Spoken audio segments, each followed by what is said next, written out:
2019चे सुवातीक Goa युनिव्हर्सिटीन post graduate अभ्यासक्रमां खातीर संलग्न सगळ्या कॉलेजींक एंट्रन्स परीक्षा आणि राज्य आरक्षण धोरण पाळप सक्तीचें केल्लें. विद्यापीठ अनुदान आयोगाच्या आदेशावेल्यान हे धोरण लागू केलां म्हूण विद्यापीठ सांगता. ह्या धोरणा आड डायोसेशन सोसायटीन हायकोर्टाक याचिका घाल्या. म्हापशेचे सेंट झेवियर महाविद्यालय आणि नावेलीच्या रोझरी कॉलेजीन ह्या धोरणा आड हायकोर्टात आवाज काढला.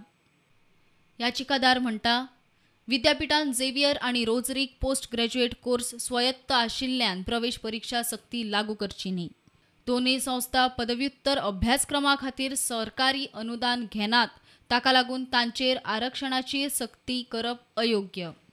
दोनूय याचिकादार संस्थांक लागून केल्ली आरक्षण विशीं अधिसूचना रद्द करची. 2020 ते 2021 वर्सा हेर कडेन प्रवेश घेतिल्ल्या भुरग्यांक मार्कांच्या आदाराचेर अल्पसंख्यांक संस्थांनी प्रवेश घेवपाक मेकळीक दिवची.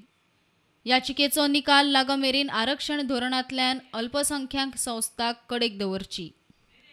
कोर्टान याचिका एडमीट केल्या. फुडली सुनावणी मंगळारा दवरल्या. प्रुडंटा खातीर सिनियर रिपोर्टर मुकेश कुमार.